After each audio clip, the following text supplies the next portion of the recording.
Hey, it's Trav from JW Sabers, and today is a good day. I've just had 3 new lightsabers delivered, so I'm going to kick off with a review of this first one.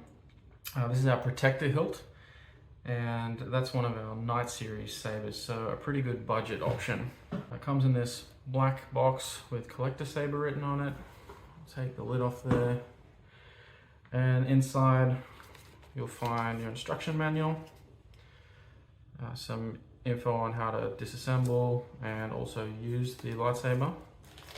Bag with a charging cable. It's USB-C based, and the bag also has in it Allen key, 2 actually. That's probably not normal, but a bunch of little retention screws as well, or grub screws. We also have this leather strap.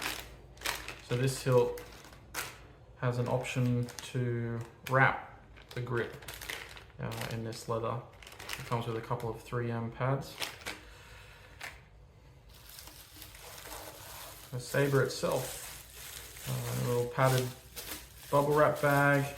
It's the S16 written on there, which stands for the RGB S16. That's the soundboard that's in this hilt. There you go. And that leather wrap goes around this grip section here. What I might do is I'll actually shoot that video now, get the wrap on here, and then we'll keep going. As you can see, I've now wrapped the grip, and it's not the best job. It's my first time using one of these wraps. You'll see in the video, which I'll link here, butchered some of the double-sided tape, and I didn't have all the right tools. I very much doubt it's real leather for the price, but I'm no expert, but it feels really nice. The only other thing I didn't mention in the box underneath this piece of foam is the blade. This is an RGB Baselit saber with the RGB S16 soundboard in it, and that means the blade, after taking off the dust cap, is hollow. I'll go through some of the features on the saber first before I attach the blade, and show you what it looks like turned on. Some really nice crystal shaped cutouts in the emitter section. They're going to have a really cool shine through effect because that emitter is really deep. So they'll all glow when the blade is plugged in and the saber is turned on. We've got the main button. No external recharge port on this one. That means the recharge port is going to be accessed internally. A single chassis retention screw, and some nice detailing on this. I won't call it a thin neck, but it is a thinner section of the neck. Nice place to hold as well. Once you've got the weight of the blade in there, you're going to probably want to hold a little bit higher, so that's really nice to have. And I'm really happy with how flush this activation switch is. Sometimes they can sit a bit low, so you don't want them really high either, so that you're bumping it all the time, but that's in a really nice place. It feels quite well positioned relative to the hilt itself. There's a vented pommel, so we should have some good sound out of this one. I'll screw off.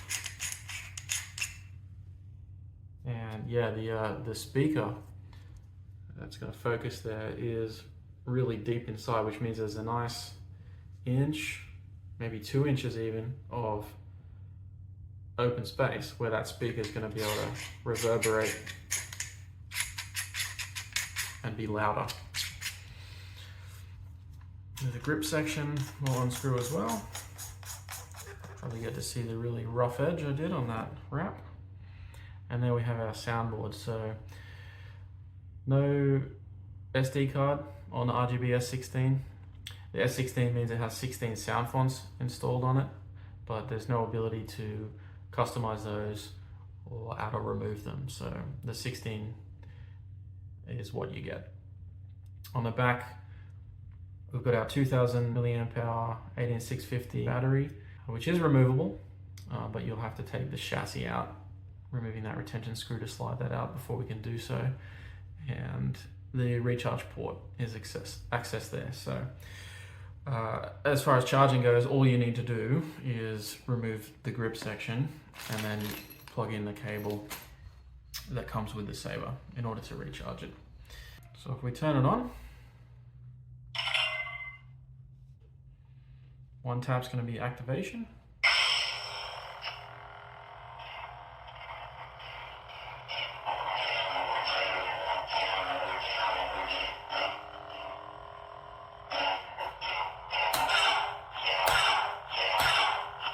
It's got twist on and twist off. And you have the ability to disable those. So if you hold the button for 5 flashes, motion control off, and now we don't have the ability to twist on or off. 5 again, motion control's on. If you hold for 4 flashes, that'll disable the flash on clash function, so when you hit it, it won't make a clash sound. This hilt does come with some music tracks, so you can hold the button for 3 times. 1, 2, 3. We'll start playing the music. You can hold it 3 times again. It'll go to the next track, or we can angle the hilt down, hold the button, and twist. And that also goes to the next track. And you have to keep going. So that has 3 tracks on this one. You have to keep going until you get to the last one, and then it will stop. There's no pause function on any given track. You just cycle through all of them. So it'll be track, track, track, off. This saber, of course, has smooth swing. We can change the blade effect. It's got blaster block. It's got lock up if you hold for 1 flash.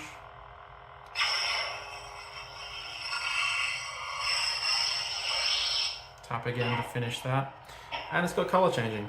So this saber won't remember a color for each font, but you can change it relatively quickly. So with the blade on, angle the hilt downwards, hold the button and twist.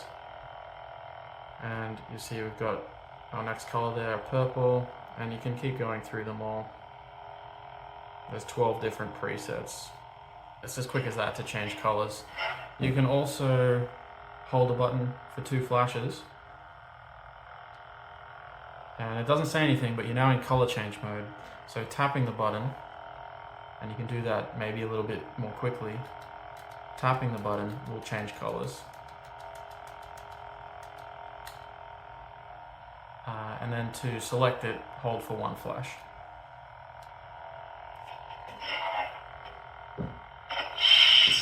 Alright, so I've got myself a bit more space here, and I've got the 82cm blade installed. That's the standard length that comes with all the sabers that we sell, but you can opt for a longer blade or a shorter one. We can do most custom lengths, so just pop that in your order notes and we should be able to sort you out. If not, we'll be in touch. One thing I didn't go into in the previous section was the ability to change fonts. So if you hold the button for 2 flashes, it will change to the next font. And it will also change to the next font if you hold the hilt up, hold the button, and twist.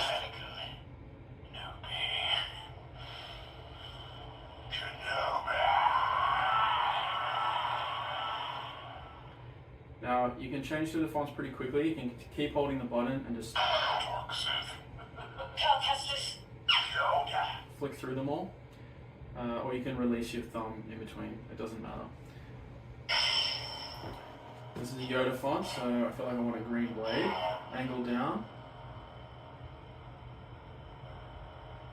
So you get the blade color you want. And we also have a bunch of blade effects that you can go into, 3 in this case on the RGB S16. So to change the blade effects, you'll see this one is just a steady blade, nothing's going on. You angle the hilt up, hold the button and twist.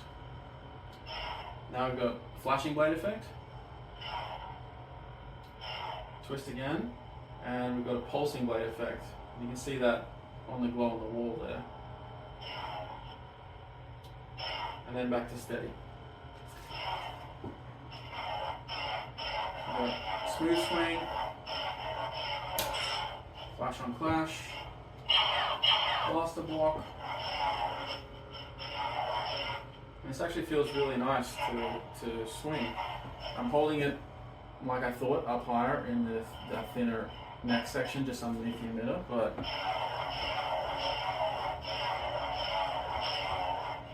it's really nice. Fairly lightweight, don't have the extra weight of a NeoPixel blade. I'm really liking the feel of that grip. And I like the look of the emitter. All those shine through little crystal ports there. Obviously I don't have all the blade retention screws in at the moment, so that's also shining through. But once you put that in, that'll go away. Anyway, see you in the next one.